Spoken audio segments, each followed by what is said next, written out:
राजस्थान के दिग्गज नेता माने जाने वाले किरोड़ी लाल मीणा ने भी मंत्री पद की शपथ ली है। किरोड़ी लाल मीणा वसुंधरा राजे के कार्यकाल में भी मंत्री रह चुके हैं और एक बार फिर से बीजेपी ने मीणा को मंत्री बनाकर अहम जिम्मेदारी दी है। शपथ लेने के बाद किरोड़ी लाल मीणा ने एनडीटीवी से खास बातचीत की है। आइए आपको भी सुनाते हैं। अनुभवी मंत्री हैं और सबसे ज्यादा संघर्ष किया उन्होंने राज्य। अब सबसे ज्यादा काम करेंगे क्योंकि मैं 20 साल बाद मंत्री बना हूं। अच्छा, तो 20 घंटे काम करेंगे, जनता की सेवा करेंगे, ये सुनिश्चित करेंगे पेपर लीक नहीं हो, भ्रष्टाचार पर नियंत्रण नहीं हो, माँ बहन बेटी की इज्जत सुरक्षित रहे, कानून की स्थिति बेहतर हो, किसी का दमन नहीं हो, शोषण नहीं हो और कोई तुष्टिकरण नहीं हो। सर लास्ट एक और क्वेश्चन है। पिछली बार आपके पास हेल्थ मंत्रालय था, वहाँ पे भी आपने काम मेरा आपदा प्रबंधन उसके और पहले लेबर है। डिपार्टमेंट था, बस यही विभाग रहा। पर आपकी प्राथमिकताएं क्या है इसके अलावा आपके क्षेत्र के लिए? नहीं, क्षेत्र तो पूरा राजस्थान हमारा क्षेत्र है, तो टाइगर लेकिन मेरे टाइगर में ज्यादा से ज्यादा टूरिस्ट आए सेंचुरी में वो है, और वहाँ अमरूद की खेती बहुत होती है, तो उसका कोई एग्रो प्रोसेसिंग बड़ी प्लांट लगे, ये प्रयास किया जाए। एक शिकायत है, आपने इस बार आंटी गोलमा देवी को नहीं लाया आप आगे। गोलमा देवी गांव रहती है, मैं जयपुर में रहता हूँ, उनका मैं मेरे गांव में खुश हूँ, वो नहीं आई। पहले तो मंत्री बनी थी वो। पहले मंत्री बनी थी, अब वो मंत्री बनने में थी नहीं तो वो आई नहीं। बहुत बहुत शुक्रिया। तो गोलमा देवी का जिक्र कर रहे थे। गोलमा देवी जो है किरोड़ी लाल जी की पत्नी है और कई बार उन्होंने उन्हें राजनीतिक मैदान में भी उतारा है, लेकिन सबसे कद्दावर नेता किरोड़ी लाल मीणा खास बातचीत में एनडीटीवी के साथ। राज्यवर्धन सिंह राठौड़ को कैबिनेट मंत्री बनाया गया है। मंत्री पद की शपथ के बाद हमारे संवाददाता ने राठौड़ से खास बातचीत की है। उनकी तरफ से क्या कुछ कहा गया है, सुनाते हैं आपको भी। मेरे साथ हैं राज्यवर्धन सिंह राठौड़, जो कि भजनलाल सरकार के अंदर कैबिनेट मंत्री के तौर पे इनको शपथ दिलाई। सर सबसे पहले तो आपको एनडीटीवी की तरफ से बधाई। धन्यवाद। सर अभी जिस तरीके से बड़ी जिम्मेदारी दी गई है, क्योंकि भ्रष्टाचार का मुद्दा आपने काफी उठाया था विधानसभा चुनाव के अंदर, अब कैबिनेट के अंदर आपको मंत्री पद की शपथ दी, कैसे देखते हैं? बहुत बड़ी जिम्मेदारी है, जिम्मेदारी को मैं स्वीकार करता हूँ। मैं मोदी जी को, हमारे प्रधानमंत्री मोदी जी को, नड्डा जी को, अमित शाह जी को, सीएम साहब को धन्यवाद देता हूँ इस अवसर के लिए। और इस बात का मैं आश्वासन आपको दिला सकता हूँ कि राजस्थान सरकार पूरी तरह से राजस्थान की जनता के लिए खड़ी मिलेगी। एक एक पैसे का हिसाब, एक एक पैसा जनहित में लगेगा। लेकिन आपका एक वीडियो काफी वायरल हुआ था जिसमें आपने कहा था कि मैं जो अपराधी हैं उनको नाश्ते में खाऊंगा, तो यानी अब क्या वो एक्शन देखने को मिलेगा? निश्चित रूप से, जैसे मैंने अभी कहा कि एक एक पैसे का हिसाब होगा, एक एक पैसा सही जगह लगेगा। और जो लोग जिन्हें डर लगना चाहिए कानून से, उनका समय खत्म हो गया है। वो उनके ऊपर एक्शन, मुख्यमंत्री जी ने कार्रवाई शुरू भी कर दी है। तो जो कानून तोड़ रहे हैं उनके ऊपर एक्शन होगा। जनता को मजबूत करना है, जो कानून को मानते हैं उनको मजबूत करना है। लेकिन एक सवाल और, लोकसभा चुनाव है जल्द, अभी 2024 में हो रहे हैं, किस तरीके से देखते हैं और क्या क्या चुनौतियां हैं जिससे क्या 25 की 25 सीटें नहीं, हमारी चुनौती सिर्फ ये है कि हमें गरीबी को हटाना है। हमारी चुनौती ये है कि जो कुछ राज्य हैं जहां अभी भी दूसरी पार्टियां हैं, भ्रष्टाचार हो रहा है, वहां पे भ्रष्टाचार को खत्म करना है। हमारी चुनौती है कि इस देश को विकसित राष्ट्र बनाना है, उसको हम बना के रहेंगे। बिल्कुल, ये थे राज्यवर्धन सिंह राठौड़, जिनका साफ तौर पे कहना है कि राज्य को यानी राजस्थान को किस तरीके से जो विकसित राज्य हैं उनकी श्रेणी में पहले नंबर पर लेके आना है, ये सबसे बड़ी चुनौती रहने वाली है। वीरेंद्र सिंह शेखावत, एनडीटीवी।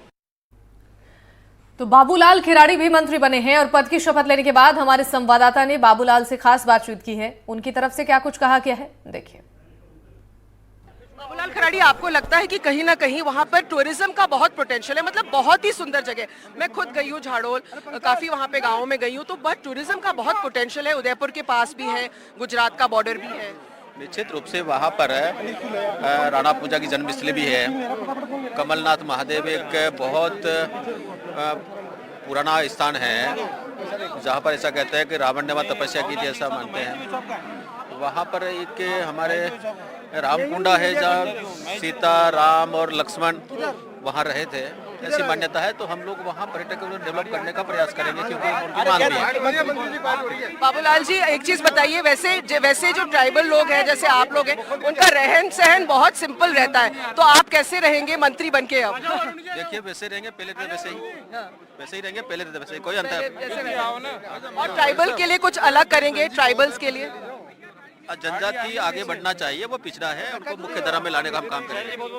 तो बाबूलाल खराड़ी जो झाड़ोल से चुनकर आए हैं, एकमात्र ट्राइबल चेहरा है और बहुत ही सिंपल एमएलए हैं, और उन्होंने बताया कि किस तरह से जैसे वो पहले रहते थे, उन्होंने बहुत सरल शब्द में बोला कि जैसे वो पहले रहते थे वो वैसे ही अब भी रहेंगे और ट्राइबल एरियाज के लिए कुछ करने की उनकी ख्वाहिश है। तो बाबूलाल खराड़ी खास बातचीत एनडीटीवी से झाड़ोल से एमएलए हैं। तो भजनलाल कैबिनेट में शामिल तमाम मंत्रियों से खास बातचीत एनडीटीवी राजस्थान की तरफ से की गई है। गजेंद्र सिंह खीवसर से भी खास बातचीत हुई है, क्या कुछ उनकी तरफ से कहा गया है, सुनिए वो भी।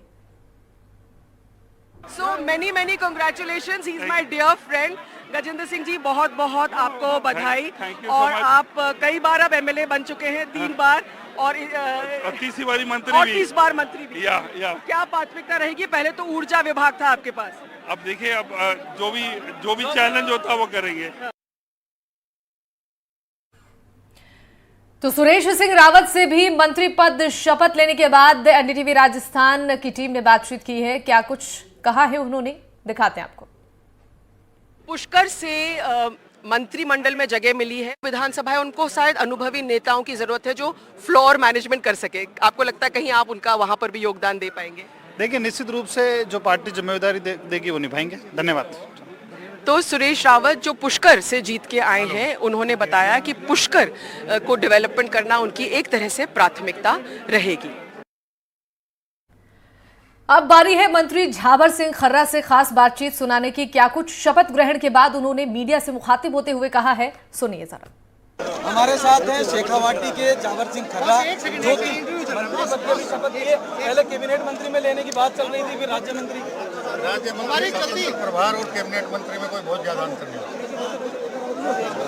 इतना ही अंतर है कि राज्य मंत्री स्वतंत्र प्रभार को उसके विभाग का कोई विषय होता है तब कैबिनेट में बुलाया जाता है, कैबिनेट मंत्री हर मीटिंग में। बाकी अधिकार बराबर है, जो निर्णय मैं लूंगा वही कैबिनेट। आपको क्या लगता है कि अब क्या कुछ प्राथमिकताएं आपकी वहाँ रहेगी शेखावाटी? हमारी प्राथमिकता एक ही है कि माननीय प्रधानमंत्री नरेंद्र भाई मोदी जी के नेतृत्व में पिछले 9 साल में जितने भी जन कल्याणकारी योजनाएं मिली हैं, तो राजस्थान सरकार ने जो प्राथमिकताएं तय की हैं, उनको वास्तविक रूप में धरातल पर उतार कर भ्रष्टाचार रहित करते हुए और वास्तविक रूप से पात्र लोगों को लोकसभा चुनाव में भी असर होगा आपको वहाँ से मंत्री बनाया जा रहा है।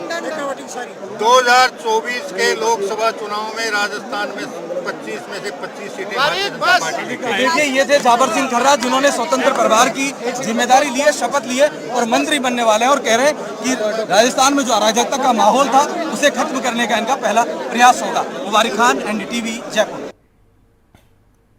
और जोगाराम सिंह पटेल ने भी मंत्री पद की शपथ ली है। शपथ ग्रहण के बाद हमारे संवाददाता ने पटेल से खास बातचीत की है, उनकी तरफ से क्या कुछ कहा गया है, सुनिए। विधायक और फिलहाल जो कह सकते हैं कि भजनलाल सरकार के अंदर मंत्रिमंडल के अंदर शपथ ली है, सर किस तरीके से देखते हैं, बड़ी जिम्मेदारी दी गई है प्रदेश के अंदर? देखिए, हमारे प्रदेश और देश के नेतृत्व ने, हमारे आदरणीय मुख्यमंत्री जी ने, हमारे प्रदेश के अध्यक्ष ने, संगठन महामंत्री जी ने और हमारी पार्टी ने जो जिम्मेवारी दी है उसको हम पूरी निष्ठा से निभाएंगे।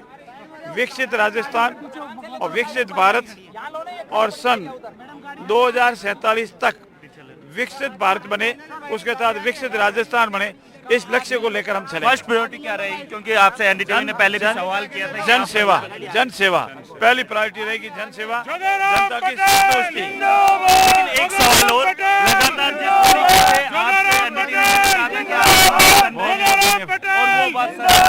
धन्यवाद, पूरी निष्ठा से निभाएंगे और जनता की सेवा में रात और दिन लगे रहेंगे। बिल्कुल, ये थे जोगाराम पटेल जो कि भजनलाल सरकार के अंदर मंत्री पद पर विराजमान हुए हैं। मैं इनसे और भी बात करूंगा, लेकिन सबसे बड़ी बात यह है कि जिस तरीके से भजनलाल सरकार के अंदर जो मंत्री कह सकते हैं, जो चेहरे शामिल किए हैं वो नए हैं और कह सकते हैं कि अनुभव वाले हैं। जयपुर से निर्मल, कैमरामैन के साथ वीरेंद्र सिंह शेखावत, एनडीटीवी। और चलिए अब बढ़ते हैं आगे और आपको मदन दिलावर से एनडीटीवी राजस्थान की टीम की जो खास बातचीत हुई है, मदन दिलावर की तरफ से क्या कुछ कहा गया है शपथ लेने के बाद, सुनाते हैं वो। साथ मदन दिलावर हैं, उनसे मैं बात करूंगा कि भाई साहब जिम्मेदारी दे दी है, काफ़ी बड़ी जिम्मेदारी है और अब कह सकते हैं कि 5 साल बाद सत्ता में वापसी हुई है बीजेपी की। कैसे देखते हैं इस जिम्मेदारी को? देखो, ये महत्वपूर्ण जिम्मेदारी होती है मंत्रिमंडल में काम करने की, और इसको बेहतर तरीके से माननीय मुख्यमंत्री जी के जो भजन लाल जी हैं उनके निर्देशन में करने की कोशिश करेंगे। लेकिन एक सवाल और, क्योंकि मैंने सवाल किया था आपसे बीजेपी मुख्यालय में आपके भगवा कुर्ते को लेके, तो उस टाइम आपने कहा था कि भगवा कुर्ता तो मैं वैसे ही पहन रहा हूं, तो हमने कयास लगाया था कि आपको मंत्रिमंडल में जगह दी जा रही है इसलिए। नहीं, देखो, ये पूरा देश भगवामय है, इसलिए कोई भगवा पहनना विशेष बात नहीं है। लेकिन एक सवाल, और जिस तरीके से आप लगातार चाहे बीजेपी में कह सकते हैं जब सरकार से बाहर थी, विपक्ष के तौर पे थी, लेकिन सबसे बड़ी बात ये थी कि उस दरमियान भ्रष्टाचार को लेकर आप काफी बार सवाल उठाए थे गहलोत सरकार। हमारे माननीय मुख्यमंत्री जी श्रीमान भजन लाल जी शर्मा ने कहा है कि भ्रष्टाचार को किसी भी कीमत पर बर्दाश्त नहीं करेंगे। एक सवाल हो, फर्स्ट प्रायोरिटी क्या रहेगी अगर विभाग की बात की जाए? ये माननीय मुख्यमंत्री जी जो विभाग देंगे उसमें बेहतर तरीके से काम करें, क्योंकि कोई भी विभाग खराब नहीं होता है, सारे विभाग अच्छे हैं, उस पर काम करने वाला चाहिए। फर्स्ट प्रायोरिटी मैंने पूछा है कि भ्रष्टाचार को लेके रहेगी या फिर जो चीजें देखने को मिली है ऐसो गहलोत सरकार के समय में अधिकारियों के द्वारा कार्यों में देरी। हमको सुशासन देना है, सुशासन में सब आ जाता है, भ्रष्टाचार भी आता है और सब आ जाता है। ये थे मदन दिलावर, जिनका साफ तौर पे कहना है कि जो राजस्थान की जनता सुशासन चाहती है वो सुशासन हम देने की पूरी कोशिश करेंगे और आम जनता को केंद्र की जो योजना है उनका लाभ पहुंचाने का काम करेंगे। जयपुर से कैमरामैन निर्मल के साथ वीरेंद्र सिंह शेखावत, एनडीटीवी। तो भजन लाल मंत्रिमंडल में शामिल तमाम मंत्रियों से एनडीटीवी राजस्थान की टीम ने खास बातचीत की है। इसी कड़ी में संजय शर्मा से भी हमारी टीम ने खास बातचीत की है और संजय शर्मा ने शपथ ग्रहण के बाद मीडिया से मुखातिब होते हुए क्या कुछ कहा है, सुनाते हैं वो भी। भजन लाल सरकार के अंदर संजय शर्मा ने भी मंत्री पद का शपथ लिया है और इसमें आप देखेंगे कि उनकी पहली प्रायोरिटी क्या रहने वाली है। सर, आपकी मंत्री। देखिए, राजस्थान की जनता ने हमारे यशस्वी प्रधानमंत्री आदरणीय नरेंद्र मोदी जी के नेतृत्व में जो मैंडेट दिया है और उसमें आदरणीय मुख्यमंत्री जी भजन लाल जी शर्मा के नेतृत्व में राजस्थान का चहुमुखी विकास होगा और बिना किसी भेदभाव के होगा। लेकिन एक सवाल हो, लगातार कांग्रेस के राज में आज में पेपर लीक का मुद्दा हो चाहे भ्रष्टाचार का मुद्दा हो, तमाम मुद्दों को लेकर जनता के बीच में गई, इनको लेके क्या रहेगा? देखिए, राजस्थान में भ्रष्टाचार था, चेन स्नैचिंग की घटना, अपराध बहुत भयंकर था, पेपर लीक के मामले थे, उसी से त्रस्त होकर के राजस्थान की जनता ने भारतीय जनता पार्टी के पक्ष में मैंडेट दिया।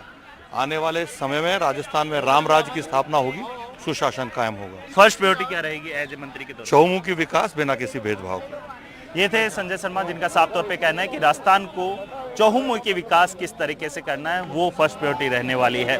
जयपुर से कैमरामैन निर्मल के साथ वीरेंद्र सिंह शेखावत, एनडीटीवी। तो के विश्नोई को भी मंत्री बनाया गया है और के विश्नोई से हमारी संवाददाता हर्षा कुमारी सिंह ने खास बातचीत की है, सुनिए। बिश्नोई हैं जिनको मंत्रिमंडल में मिला है। के बिश्नोई जी, बहुत बहुत आपको बधाई। क्या प्राथमिकताएं रहेंगी आपकी इस मंत्रिमंडल में?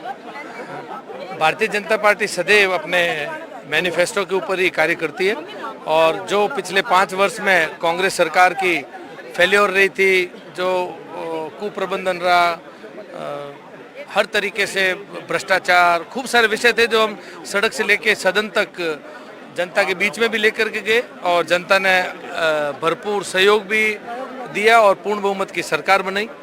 तो सारे उन एजेंडों के ऊपर ही जो मैनिफेस्टो उसी के ऊपर कार्य किया जाएगा। मेरे पीछे एक बहुत सुंदर दृश्य बन रहा है, आपका परिवार है, प्लीज हमें बताइए क्या हम माता जी से और इनसे इंटरव्यू कर सकते हैं? देखिए, आप माता जी से बिल्कुल भारतीय जनता पार्टी के लिए शुभकामनाओं के लिए आपको कैसा लग रहा है? के बिश्नोई जी अभी बने हैं, मंत्री बने हैं, बहुत अच्छा लग रहा है। मेरा बेटा, मुझे तो ऐसा ही लगा है, सब भाई सेना को ऐसा लग रहा है, मुझे क्यों नहीं ऐसा लगा है? मुझे तो ऐसा ही लग रहा है। आप लोग कौन है परिवार से? मैं इसकी बड़ी बहन हूँ, डिम्पल नाम है मेरा और ये बहुत कामयाब रहेगा और अपने भजन लाल जी की सरकार में अपना दायित्व बहुत अच्छे से निभाएगा। मेरी शुभकामनाएं इसके साथ है, सरकार के साथ। आप बताइए। इंदिरा जी बोलो। जी आप क्या पूछ रहे हैं आप? मैं पूछ रही हूँ आप क्या लगते हैं उनके? मैं बड़ा भाई हूँ, इनका छोटा भाई है मेरा ये। हाँ। और मंत्री बना बहुत अच्छी बात है। बीजेपी पार्टी को फायदा होगा, समाज को फायदा होगा, सब कुशल रूप से काम करेंगे। इतने टाइम तक पिताजी को पहले जितवाया था हम लोगों ने मिलकर, पिताजी भी संसदीय सचिव रहे, लादू राम जी विष्णु हमारे, और अभी ये बनाया तो बहुत अच्छी बात है, परिवार में खुशी है। तो जो आपके क्षेत्र की क्या प्राथमिकता रहेगी? वहाँ पर एक बड़ा विषय जो अभी मोदी जी की जल जीवन मिशन की जो बहुत ही महत्वपूर्ण योजना पूरे हिंदुस्तान के अंदर कार्य चल रहा है। गुड़ामलानी विधानसभा जहाँ से जनता ने बहुत ही अच्छा सहयोग, आशीर्वाद, स्नेह, प्यार दे करके यहाँ पर विधानसभा में भेजा है, वो कार्य अभी तक वहाँ पर टेंडर तक नहीं हो पाए। तो सबसे पहली प्राथमिकता तो हर घर जल के प्राथमिकता। एक बहुत बड़ी चीज हुई है वहाँ पे, ऑयल फील्ड्स का क्या एक रेवोल्यूशन आया है ऑयल की वजह से। वो खैर काफी लंबे समय से गैस, ऑयल, कोयला सब कुछ वहाँ बाड़मेर जिले के अंदर, पानी नहीं है, रिफाइनरी नहीं, पानी की भी कुछ क्षेत्र नहरी है, कुछ जगह पर ट्यूबवेल से काम चलता है, लेकिन फिर भी पीने के पानी की जो मोदी जी की बहुत महत्वाकांक्षी योजना है, उसके तहत घर घर नल लगने से बहुत बड़ा फायदा मिलने वाला है। ये सबसे बड़ी प्राथमिकता है, और बाकी जो मैनिफेस्टो के अंदर वो सारी चीजें आपको पता ही है। तो के बिश्नोई जो गुड़ामलानी से हैं, आपको बता दें कि वो एक ऐसा एरिया है जहां पर तेल का रेवोल्यूशन हुआ है, ऑयल फील्ड्स है वहां पर गुड़ामलानी में, और उन्होंने कहा है कि ऑयल के साथ साथ अब उनकी सबसे बड़ी प्राथमिकता रहेगी कि उस रेगिस्तान के इलाके में हर घर नल पहुंचे। जयपुर से हर्षा कुमारी सिंह, NDTV।